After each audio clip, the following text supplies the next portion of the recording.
আসসালামু আলাইকুম। আশা করি প্রত্যেকে অনেক অনেক ভালো আছো এবং সুস্থ আছো। আজকে আমরা শিখব টেন্স এবং এটি নিয়ে থাকবে বিস্তারিত আলোচনা। এই টেন্স নিয়ে আমাদের স্টুডেন্টদের মধ্যে বিভ্রান্তির শেষ নেই।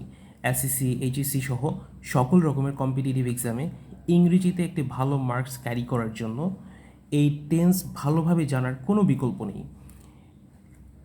এই টেন্স নিয়ে আমাদের একটা ডেডিকেটেড সিরিজ থাকবে আমাদের এই ইউটিউব পেজ থেকে, এবং আমরা চেষ্টা করব টেন্সের প্রত্যেকটা ক্লাসিফিকেশনকে আলাদা আলাদা প্রত্যেকটা ভিডিওতে বিস্তারিত আলোচনার মাধ্যমে ফুটিয়ে তোলার জন্য এবং তোমাদের তোমাদের মাঝে সহজে ব্যাপারটাকে রিপ্রেজেন্ট করার জন্য। চলো আজকে আমরা টেন্সের ফার্স্ট যে ক্লাসিফিকেশনটা আছে সেটা নিয়ে কথা বলি। শুরুতেই আমরা টেন্সের আসলে ডেফিনেশনটা নিয়ে একটু কথা বলি। টেন্সটা মূলত কী এবং এটা কখন কিভাবে ব্যবহৃত হয়। দেখো, ইংরেজি গ্রামারের খুব মোস্ট ইম্পর্ট্যান্ট একটা টপিক হচ্ছে টেন্স। টেন্সটা আসলে কি? টেন্স হচ্ছে কোনো একটা কাজ বা ঘটনার সময়কে প্রকাশ করার ব্যাকরণগত গ্রামাটিক্যাল একটা রূপ বলা চলে। আমি যদি ব্যাপারটাকে একটু সহজভাবে বুঝিয়ে বলার চেষ্টা করি, একটি কাজ কখন হচ্ছে এখানে এই ব্যাপারটাকে একটু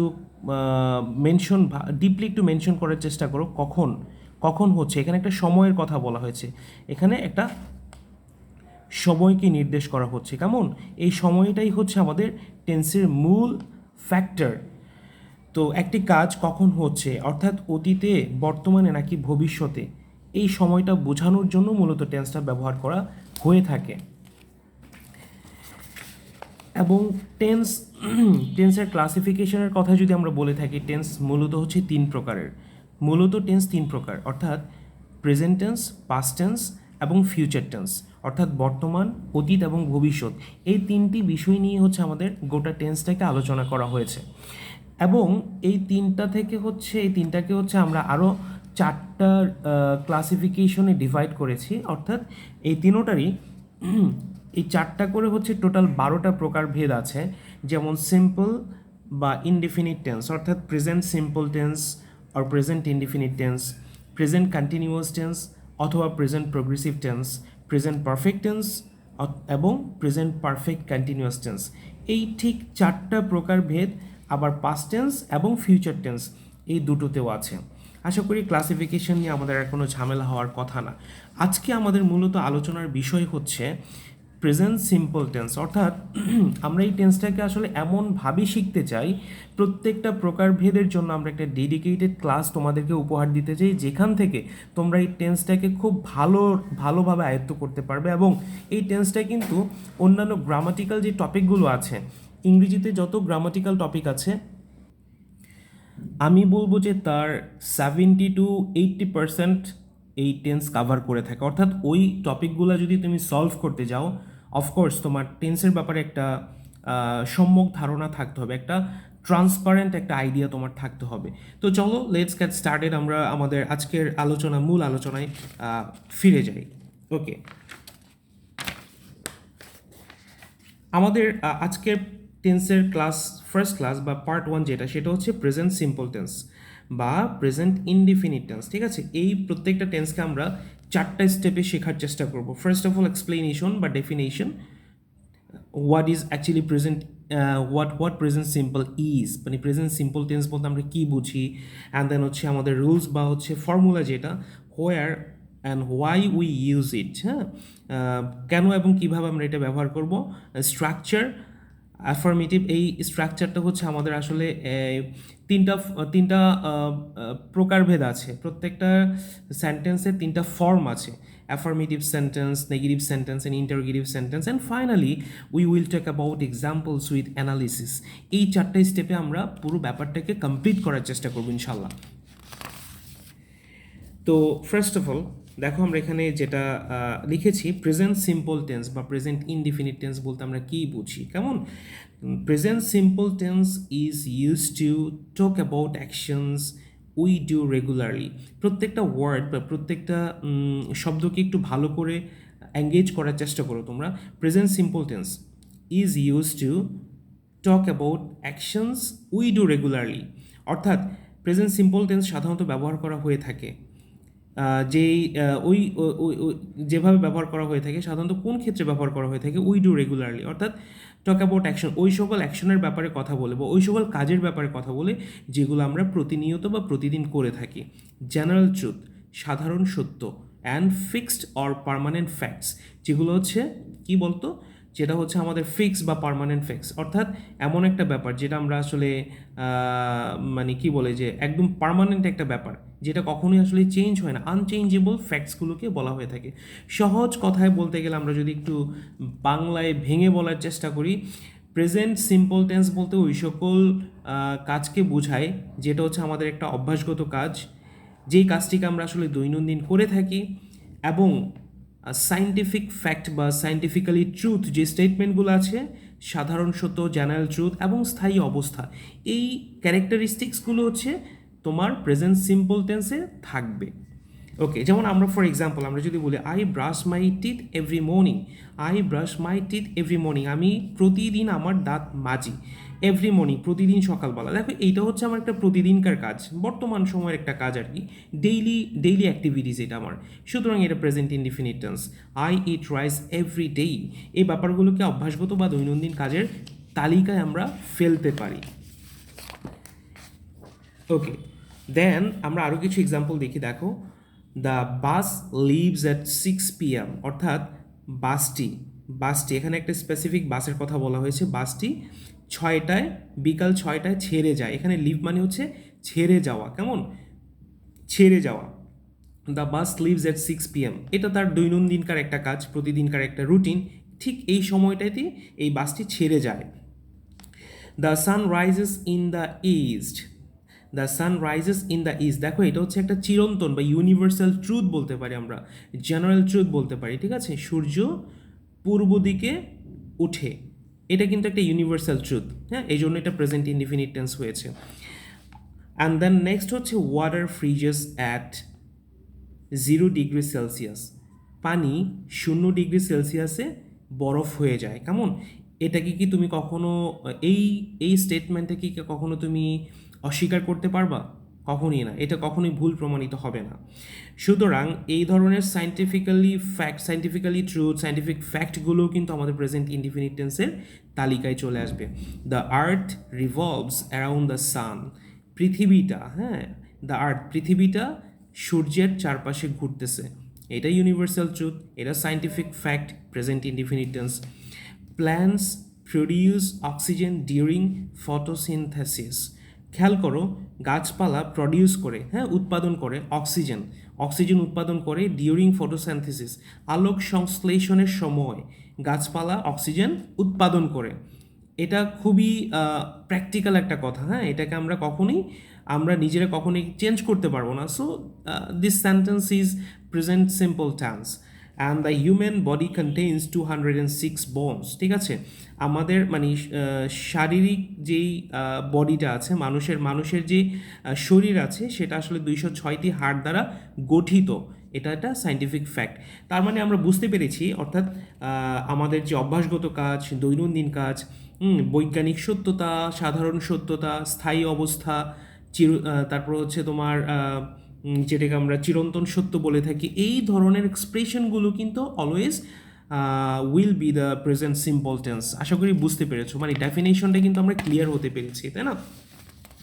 ওকে, আমরা এবার হচ্ছে আমরা স্ট্রাকচারের দিকে যাব এবং ফর্মুলার দিকে যাব। দেখো, স্ট্রাকচার থেকে আসলে আমরা কিভাবে প্রেজেন্ট সিম্পল টেন্সের সেন্টেন্সগুলোকে গঠন করব সেটা বুঝতে হবে, অর্থাৎ আমরা কিভাবে লিখব, কিভাবে কথা বলবো, সেটা কোন সেন্টেন্স বা কোন স্ট্রাকচারের উপর বেস করে হবে সেটা নিয়ে এখন আমরা কথা বলবো। দেখো, অ্যাফার্মেটিভ সেন্টেন্স, ঠিক আছে, আমরা তো আসলে একটা সেন্টেন্সের বিভিন্ন রূপ থাকতে পারে। ধরো, আমি ভাত খাই, আমি ভাত খাই না, আমি কি ভাত খাই। দেখো, এখানে আমি 3 ধরনের কথা বলেছি। আমি ভাত খাই, এটা হচ্ছে হা বোধক একটা স্টেটমেন্ট। আমি ভাত খাই না, এটা একটা না বোধক স্টেটমেন্ট। আমি কি ভাত খাই, আমি প্রশ্ন করেছি, এটা হচ্ছে একটা প্রশ্নবোধক বা ইন্টারোগেশন একটা ব্যাপার, হ্যাঁ। সুতরাং এই 3টা ফর্মই হচ্ছে আমরা এক্সাম্পলগুলো ক্ল্যারিফাই করার চেষ্টা করব। ওকে, ফাইন। প্রথমত, হাবোধক বাক্য বা অ্যাফার্মেটিভ ফর্মে যদি আমরা এটাকে আলোচনা করি, সেক্ষেত্রে দেখো আমাদের ফর্মুলাটা কি দাঁড়ায়, subject plus base form of verb. Okay, subject plus base form of verb. দেখো, বেস ফর্ম বলতে কি বুঝি আমরা, একটা ভার্বের কিন্তু বিভিন্ন ফর্ম থাকতে পারে। একটা ভার্বের হচ্ছে যেমন দেখো, আমি যদি এই গো ভার্বটাকে ধরি, ঠিক আছে, এই গো থেকে গোজ হয়, এই গো থেকে হচ্ছে ওয়েন্ট হয়, ঠিক আছে, এই গো থেকে কি হয় বলো তো, গন হয়, এবং এটা থেকে গোয়িং হয়, একই সাথে টু গো এটাও হতে পারে, তাই না? সুতরাং দেখো একটা ভার্বের কিন্তু অনেকগুলো ফর্ম, তাই না? এখন বেস ফর্ম হচ্ছে মূল ভিত্তি, বা যেটা থেকে মূলত এতগুলো ভার্বের জন্ম হয়েছে। এতগুলো ভার্ব আসলে কোত্থেকে উচ্চারিত হয়েছে, কোত্থেকে এসছে, যেখান থেকে জন্ম নিয়েছে সেটাকে বলবো আমরা বেস ফর্ম। অনেকে আমরা যেটা করি, ফর্মুলাতে লিখে ফেলি সাবজেক্ট প্লাস ভার্বের প্রেজেন্ট ফর্ম। না রে ভাই, ভার্বের প্রেজেন্ট ফর্ম এবং বেস ফর্ম এই দুইটার মধ্যে কিন্তু অনেক ফারাক, অনেক তফাৎ আছে। কেমন? দেখো এই যে গোস, ঠিক আছে, এটা হচ্ছে প্রেজেন্ট ফর্ম। আবার এই গোকেও কিন্তু আমরা প্রেজেন্ট ফর্ম বলতে পারি, বাট গোসকে কিন্তু আমরা বেস ফর্ম বলতে পারবো না। সুতরাং আমার কিন্তু স্ট্রাকচারে অফকোর্স এখানে বেস ফর্ম হবে, আমি প্রেজেন্ট ফর্ম এখানে বলবো না। এই যে গোজ, এটা কিন্তু প্রেজেন্ট ফর্ম, এই প্রেজেন্ট ফর্মের সাথে আমি ইএস যুক্ত করে এই ভার্বটাকে সিঙ্গুলার করে ফেলেছি, ঠিক আছে? তো এটা হচ্ছে মূলত বেস ফর্ম। দেখো বেস ফর্ম থেকে হচ্ছে এখানে প্রেজেন্ট ফর্ম আসছে, এটা হচ্ছে ওয়েন্ট পাস্ট ফর্ম আসছে, ঠিক আছে, গন পাস্ট পার্টিসিপল ফর্ম আসছে, ঠিক আছে, পাস্ট পার্টিসিপল, অ্যান্ড দেন হচ্ছে গোয়িং, এটা জেরান্ড, এটা হচ্ছে আমাদের জেরান্ড, অ্যান্ড টু গো হচ্ছে ইনফিনিটিভ, ইনফিনিটিভ, ঠিক আছে? সো আমরা স্টেপ বাই স্টেপ কিন্তু প্রত্যেকটা ব্যাপার আলোচনা করব, জেরান, পার্টিসিপল, ইনফিনিটিভ, এগুলো নিয়েও আলোচনা করব। গ্রামারের মোস্ট ইম্পর্টেন্ট টপিকগুলোর মধ্যে কিন্তু জেরান, পার্টিসিপল, প্রত্যেকটা ভার্বের আলাদা আলাদা যে ফর্ম আছে, সেই ফর্মগুলোর কিন্তু আবার আলাদা অনেক বিস্তারিত আলোচনা আছে। ওকে ফাইন, ওটাতে আমরা পরে যাচ্ছি।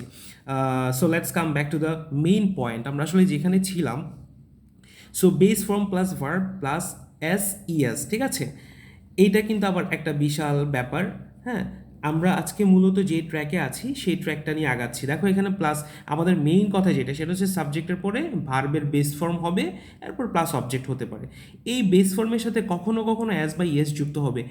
কখন এই অ্যাজ বা ইয়েস যুক্ত হবে সেটা নিয়ে আমি আবার তোমাদেরকে সেকেন্ড ক্লাসে একটা ডেডিকেটেড পুরো ক্লাসটাই হচ্ছে ওইটা নিয়ে হবে। যেমন হচ্ছে সাবজেক্টটা যখন থার্ড পারসন সিঙ্গুলার নাম্বার হয়, এটা বুঝতে গেলে এটা খুবই বেসিক একটা ব্যাপার, অনেকেই হয়তো বুঝো, বাট আমার এই ক্লাসটা একদম বেসিক স্টুডেন্ট যারা, বেসিক স্টুডেন্ট থেকে শুরু করে যারা অ্যাডভান্স লেভেল আছে, আমি সকলের জন্যই কিন্তু ক্লাসটাকে প্রিপেয়ার করেছি। সুতরাং অ্যাজ বা ইয়েসটা হবে সাবজেক্টটা যখন থার্ড পারসন সিঙ্গুলার নাম্বার হবে। যেমন এখানে দেখো, এখানে অনেকগুলো সাবজেক্টের ফর্ম দেয়া আছে।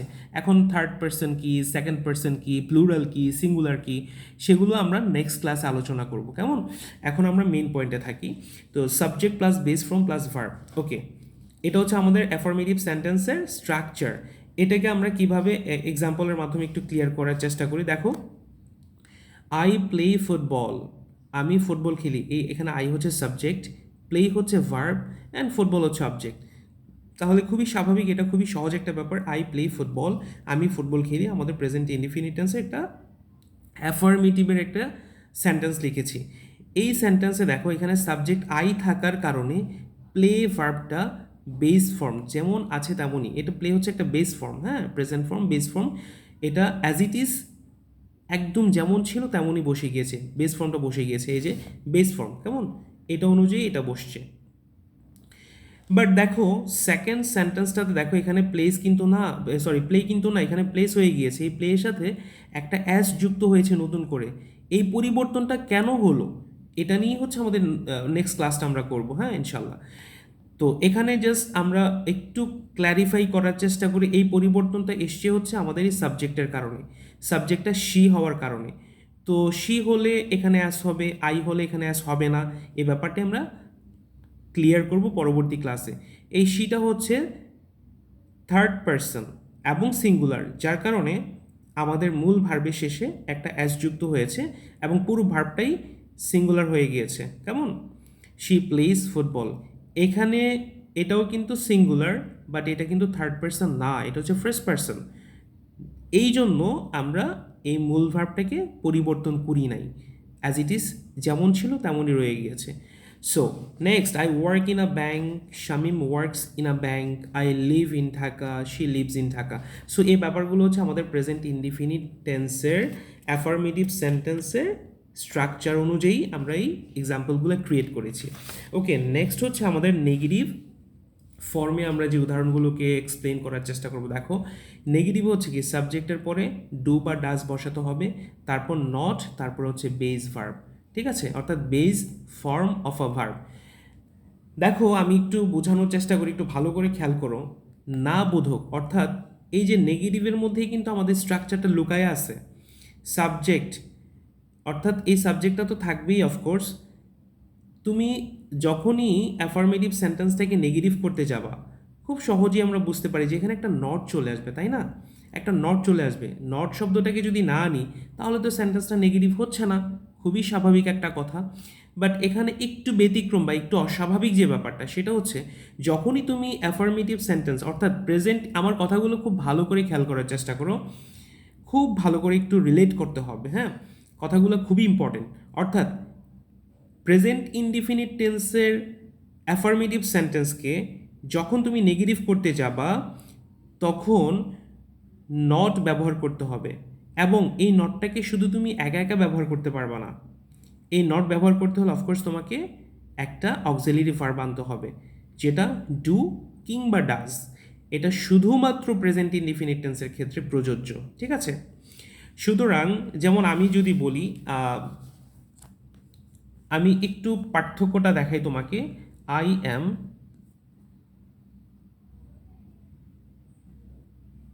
প্লেয়িং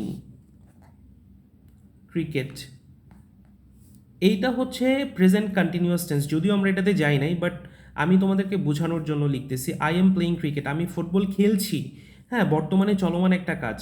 এই সেন্টেন্সটাকে যদি তুমি নেগেটিভ করতে যাও, খুবই সহজ, I am not playing cricket.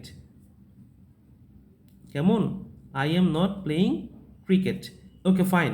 দেখো, এইটাকে অ্যাফার্মেটিভ সেন্টেন্সটাকে তুমি নেগেটিভ করার জন্য জাস্ট এম এর পরে নট বসাইয়ে দিছো, নেগেটিভ হয়ে গেল। খুবই সিম্পল একটা ব্যাপার, এখানে আর কোনো কিছুই করতে হলো না। দেখুন, এখানে এখানে কিন্তু একটা অক্সিলারি ভার্ব আছে অলরেডি, এর জন্য তোমাকে আর কোনো কিছু আনার প্রয়োজন হয়নি। কিন্তু দেখো, তুমি প্রেজেন্ট সিম্পল টেন্সে যখন তুমি নেগেটিভ করতে যাবা, অ্যাফার্মেটিভ সেন্টেন্সে কিন্তু কোনো অক্সিলারি ভার্ব নাই, হ্যাঁ।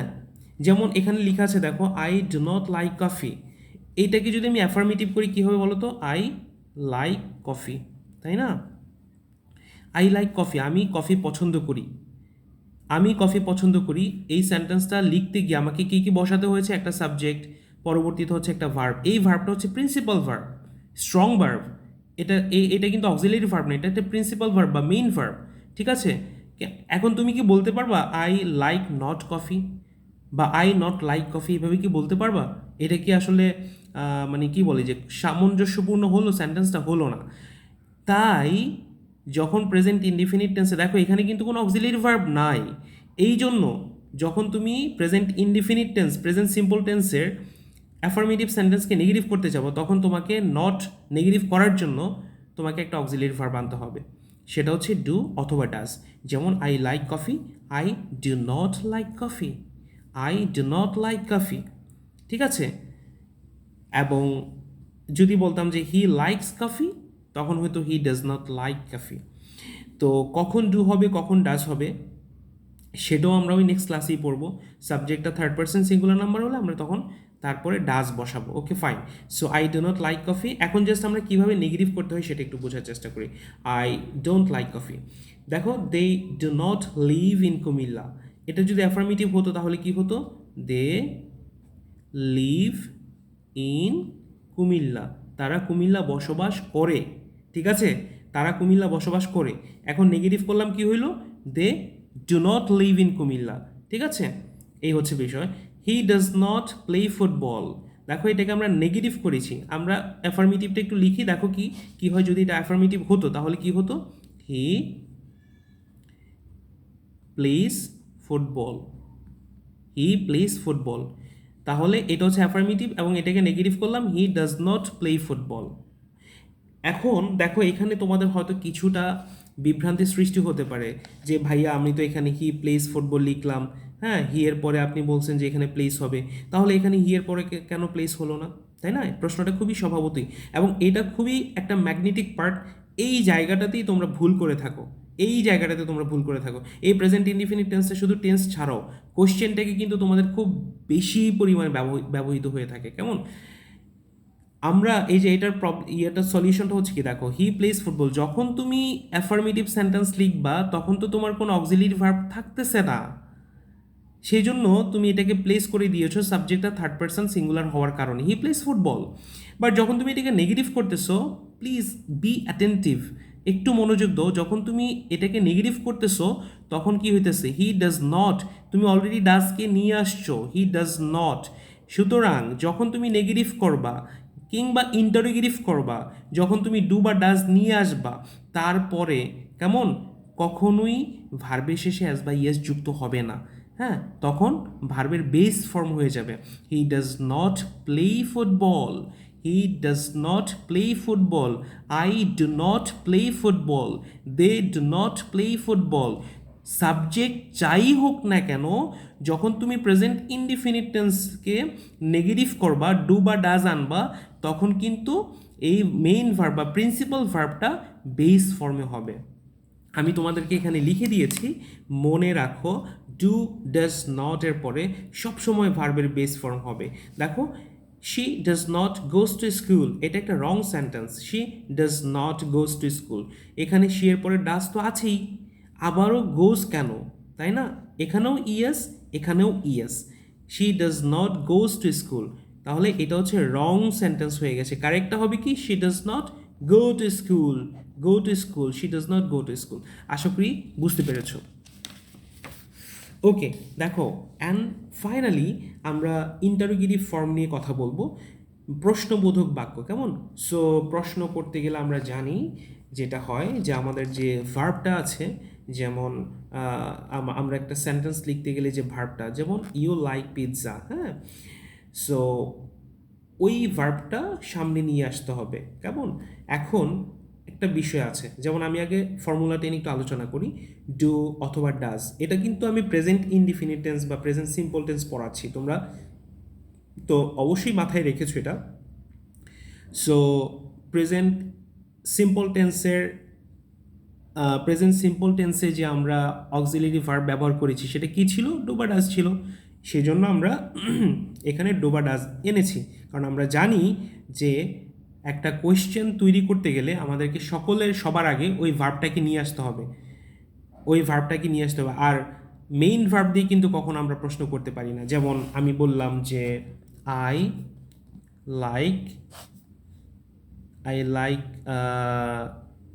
লাইক পিৎজা, কেমন? I like pizza. সো এটা হচ্ছে আমার একটা প্রেজেন্ট সিম্পল টেন্স। এখন আমি তোমাকে বললাম যে এটাকে ইন্টারোগেটিভ করার জন্য ভার্বটাকে সামনে নিয়ে আসতে হবে। সো এখানে তো একটা ভার্ব আছে লাইক, আমি কি বলবো লাইক আই পিৎজা? আমি কি এমনটা বলবো? অফকোর্স নট, এইটা কখনো সেন্টেন্স হতে পারে না। তাহলে আমাদের কোশ্চেন হচ্ছে আমরা ভার্বটা যে আনবো, কোন ভার্বটা আনবো? আমরা অক্সিলারি ভার্বটা দিয়ে সামনে এনে সেটা দিয়ে প্রশ্ন করব। তাহলে দেখো তো, অক্সিলারি ভার্ব প্রেজেন্ট সিম্পল টেন্সে তো কোনো অক্সিলারি ভার্ব নাই। এটাকে নেগেটিভ করার জন্য আমরা কি আনছিলাম? I do not like pizza আনছিলাম না? I do not like pizza, কেমন?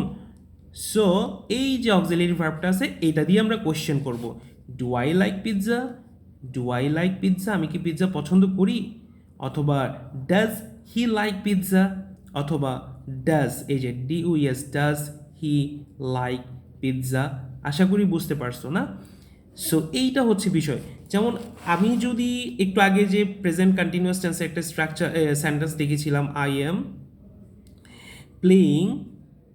প্লেয়িং ফুটবল, আমি ফুটবল খেলছি, মানে খেলতেছি আর কি, হ্যাঁ, সে হচ্ছে কন্টিনিউয়াসলি খেলতেছে। সো দেখো, এটাকে যদি আমরা ইন্টারোগেটিভ করি, অ্যাম আই প্লেয়িং ফুটবল, এখানে কিন্তু অক্সিলারি ভার্ব আছে, এখানে একটা মেইন ভার্বও আছে। সুতরাং আমরা যখন এই অ্যাফার্মেটিভ সেন্টেন্সগুলোকে ইন্টারোগেটিভ করব, এই অক্সিলারি ভার্বটাকে সামনে নিয়ে আসতে হবে। অ্যাম আই প্লেয়িং ফুটবল, এখানে তো আসে রে ভাই, এই জন্য নিয়ে আসতে পারছি। কিন্তু তোমার প্রেজেন্ট ইনডিফিনিট টেন্সে আই লাইক পিৎজা, তুমি কি লাইককে আগে নিয়ে আসবে না? যেহেতু এখানে কোনো অক্সিলারি ভার্ব নাই বা হেল্পিং ভার্ব নাই, অফকোর্স তোমাকে আনতে হবে, কি আনতে হবে? ডু বা ডাজ আনতে হবে, এবং এই ডু বা ডাজ দিয়েই তুমি নেগেটিভ করবা, এবং এই ডু বা ডাজ দিয়ে হচ্ছে তুমি ইন্টারোগেটিভ করবা, কেমন? অ্যান্ড দ্যাটস ওয়াই আমরা আমাদের ফর্মুলাতে লিখেছি do or does plus subject plus base form of a verb. এই যে do you like pizza, does he work in a bank, does he work in a bank, এটাকে যদি আমরা অ্যাফার্মেটিভ করি তাহলে কি হবে বলো? He works, he works in a bank, affirmative করলাম। এটাকে যদি আমরা নেগেটিভ করি তাহলে কি হবে দেখো? হি ডাজ, এই যে সাবজেক্ট হি আছে এই জন্য ডাজ নিয়ে আসছি, হি ডাজ নট। আমি আবারও বলছি, ডাজ কখন হবে, ডু কখন হবে, ঠিক আছে, তারপরে অ্যাস কখন হবে, ইএস কখন হবে, কেন হলো, এই ব্যাপারটা নিয়ে একটা টোটাল ক্লাস তোমাদের লাগবে বোঝানোর জন্য। সুতরাং এটা আসলে আমরা আজকের ক্লাস আলোচনা করতেছি না, তাহলে আমাদের ভিডিও অনেক বেশি বড় হয়ে যাবে। এবং আসলে এটা নিয়ে চাচ্ছিলাম একটা পুরো ক্লাস তোমাদেরকে উপহার দেওয়ার জন্য। সো দেখো আমরা যেটাতে ছিলাম, he works in a bank, সে ব্যাংকে কাজ করে। এই যে এই সেন্টেন্সটাকে আমরা পজিটিভ করলাম, হি মানে অ্যাফার্মেটিভ করলাম, he works in a bank. He does not work in a bank, কেমন? Work in a bank. Negative করলাম, work in a bank, negative করলাম। এই যে হি ডাজ নট বসাইছি, কিন্তু এখানে ওয়ার্কস নাই, কিন্তু এই যে এখানে কিন্তু ওয়ার্কস আছে, কেমন? এখানে ওয়ার্ক। তাহলে আমরা একটু আগেই বলেছিলাম ডু বা ডাজ যখন ব্যবহার করব তখন কিন্তু ভার্বের বেস ফর্ম হয়ে যাবে। ওকে, এইবার যখন এটাকে আবার ইন্টারোগেটিভ করবে, এই যে দেখছো ডাজ চলে আসছে না, এই ডাজটাকে সামনে নিয়ে আসবা, DUES, does he work in a bank, does he work in a bank, সে কি ব্যাংকে কাজ করে? অ্যান্ড শেষে হচ্ছে ইন্টারোগেশন মার্ক, অফকোর্স দিতে হবে, নতুবা সেন্টেন্স ভুল হয়ে যাবে। Does he work in a bank, সুতরাং যেখানেই আমি ডাজ ব্যবহার করেছি কিংবা ডু ব্যবহার করেছি সেখানে কিন্তু পরবর্তী যে ভার্বটা আছে, আমাদের প্রিন্সিপাল ভার্বটা আছে, সেখানে কিন্তু প্রিন্সিপাল ভার্বের মেইন ফর্মটা বসছে। ওকে ফাইন, আশা করি বুঝতে পেরেছো না? আমাদের তিনটা ক্লাসিফিকেশন আমরা শেষ করলাম। এবার তোমাদের জন্য একটা এই প্রেজেন্ট ইনডিফিনিট টেন্সকে আরও কীভাবে খুব সহজেই তোমরা চিনতে পারবা, সে তার জন্য আমরা কিছু কি ওয়ার্ডস এখানে লিখেছি। অর্থাৎ প্রত্যেকটা সেন্টেন্সে কিছু কি ওয়ার্ডস থাকে, প্রেজেন্ট সিম্পল টেন্সেরও কিছু কি ওয়ার্ডস আছে। অর্থাৎ এই যে আমি এখানে কিছু ওয়ার্ড লিখেছি, এই ওয়ার্ডগুলো ইউজুয়ালি হচ্ছে প্রেজেন্ট সিম্পল টেন্সে ব্যবহার করা হয়ে থাকে। যেমন এখানে always, usually, often, sometimes, never, every day, every week, every month, once a week, twice a month, তারপর হচ্ছে রেয়ারলি, সেলডম। এই দুইটা শব্দ হচ্ছে আমাদের নেগেটিভ ওয়ার্ড। নেগেটিভ ওয়ার্ড অর্থাৎ এই ওয়ার্ডগুলো যখন কোনো সেন্টেন্সে ব্যবহৃত হবে, দেখো দেখতে কিন্তু নেগেটিভ মনে হচ্ছে না, বাট এটার অর্থ কিন্তু নেগেটিভ। হ্যাঁ, এর অর্থ হচ্ছে কদাচিৎ, অর্থাৎ একদমই নাই বললেই চলে। হ্যাঁ, সেন্টেন্সের উপর ডিপেন্ড করবে অর্থটা অ্যাকচুয়ালি কী হবে। দেখো এই কিওয়ার্ডসগুলোর উপর বেস করে আমরা কিছু এক্সাম্পল এখানে নিয়ে এসেছি। খুবই এক্সাম্পলগুলো খুবই important to understand the words. একটু বোঝার চেষ্টা করো। যেমন শি অলওয়েজ, অলওয়েজ মানে সব সময়, she always wakes up early in the morning. আমরা একদম শুরুতে যেমনটা বলেছিলাম যে আমাদের অভ্যাসগত কাজ, দৈনন্দিন একটা অভ্যাসগত কাজ। হ্যাঁ, তারপর হচ্ছে এই ব্যাপারগুলো দেখো এখানে চলে আসে। She always wakes up early in the morning, সে সব সময় সকালে, হ্যাঁ, খুব তাড়াতাড়ি ঘুম থেকে জেগে ওঠে। ওকে, আই ইউজুয়ালি মানে হচ্ছে সাধারণত, I usually drink tea instead of coffee. ঠিক আছে, অর্থাৎ আমি কফির পরিবর্তে, এটা হচ্ছে একটা প্রেপোজিশন। ইনস্টেড অফ মানে হচ্ছে পরিবর্তে, কেমন? এর মানে হচ্ছে পরিবর্তে। আমি কফির পরিবর্তে আসলে চা পছন্দ করি, চা পান করতে পছন্দ করি। অফেন মানে হচ্ছে প্রায়, he often plays cricket after school, সে প্রায় স্কুলের পরে ক্রিকেট খেলে। কেমন? I sometimes watch movies on Netflix, আমি মাঝে মধ্যে, সামটাইমস মানে হচ্ছে কি মাঝে মধ্যে, নেটফ্লিক্সে মুভি দেখি। And I never it fast food, কখনোই না, ঠিক আছে, কখনোই না, আমি কখনোই ফাস্ট ফুড খাই না। ঠিক আছে, ওকে। দেন হচ্ছে she goes to school every day, কেমন? She goes to school every day, সে প্রতিদিন স্কুলে যায়। এখানে এভরিডে মানে প্রতিদিন। Okay, the company uploads annual reports every year, প্রতি বছর।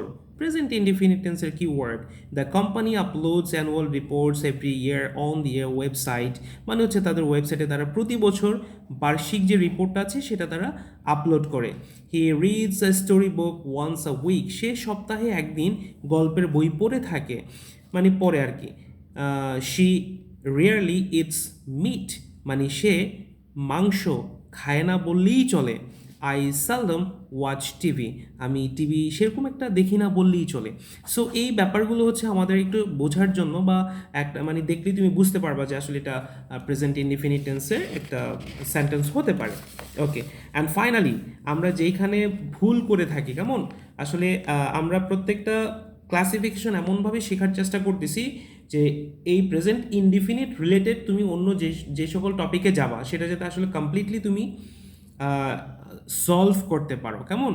ওকে ফাইন। সো আমাদের আজকের ক্লাসের যে সামারিটা ওইগুলো বিবেচনা করে যেখানে তোমরা ভুল করার খুব বেশি সম্ভাবনা থাকে সেই ব্যাপারগুলো আমরা একটু আগেও আলোচনা করেছি, এগুলো আবার আমরা একটু রিক্যাপ করার চেষ্টা করছি।